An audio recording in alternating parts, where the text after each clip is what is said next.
Halo, selamat malam semuanya. Nama saya Revayanti Gultom. NIM saya 64242390.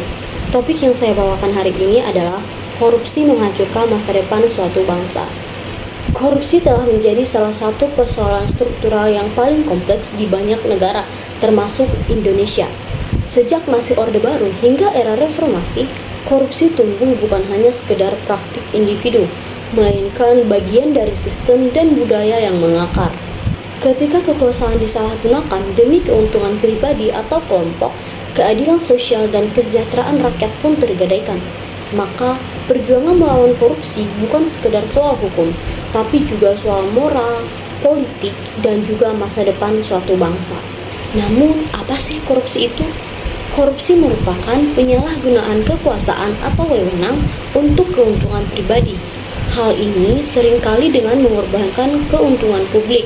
Korupsi dapat berbentuk suap, penyalahgunaan dana, gratifikasi, nepotisme, hingga manipulasi proyek pemerintah. Berikut merupakan dampak korupsi terhadap suatu negara. Yang pertama, ekonomi terhambat. Korupsi menyebabkan inefisiensi dalam penggunaan anggaran dana. Dana yang seharusnya digunakan untuk membangun infrastruktur, meningkatkan kualitas pendidikan, atau meningkatkan layanan kesehatan malah bocor ke kantong pribadi. Hal ini tentunya memperlambat pertumbuhan ekonomi dan menurunkan daya saing bangsa di kancah global. Kedua adalah kesenjangan sosial semakin melebar. Ketika anggaran sosial diselewengkan, kelompok miskin dan rentan menjadi korban utama dalam hal ini.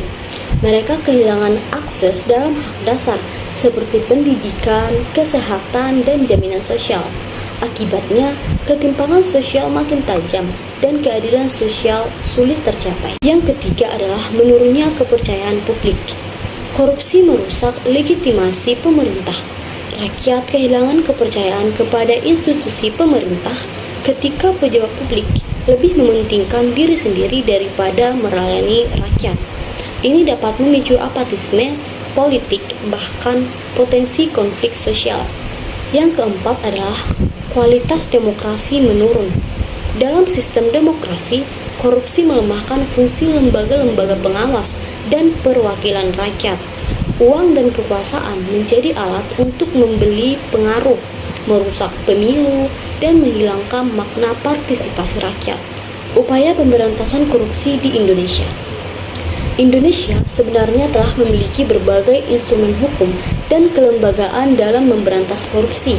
Namun demikian, pemberantasan korupsi bukan sekedar soal penindakan. Upaya pencegahan juga harus diperkuat. Beberapa pendekatan strategis yang perlu ditingkatkan antara lain adalah: yang pertama, pendidikan anti korupsi sejak dini.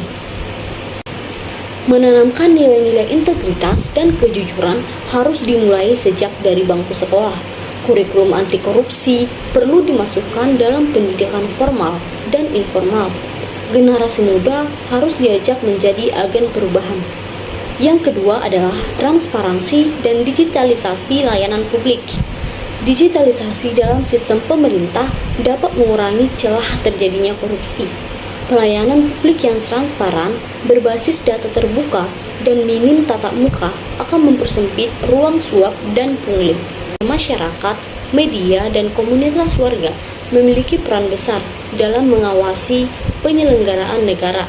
Keterbukaan informasi publik dan perlindungan terhadap pelapor harus diperkuat. Yang keempat adalah reformasi politik dan birokrasi.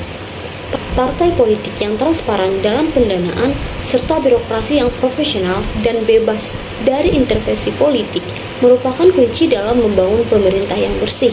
Sistem seleksi pejabat yang berbasis meritokrasi juga sangat penting. Tantangan dan harapan. Perjuangan melawan korupsi bukanlah hal yang mudah. Banyak aktor dengan kekuatan ekonomi dan politik merasa diuntungkan dari status ini. Bahkan tak jarang, upaya pemberantasan korupsi justru dibalas dengan kriminalitas terhadap aktivis, jurnalis, atau aparat penegak hukum yang jujur.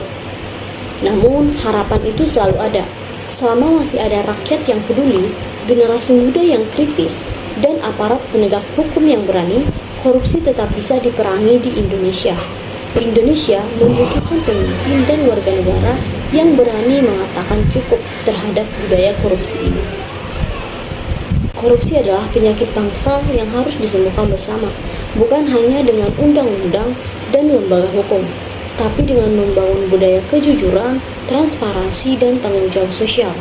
Jika kita berani untuk tidak ikut-ikutan, berani menolak, berani mengubah, maka masa depan Indonesia yang bersih, adil, makmur bukan lagi sekedar mimpi. Sekian dari proyek Bahasa Indonesia saya, terima kasih.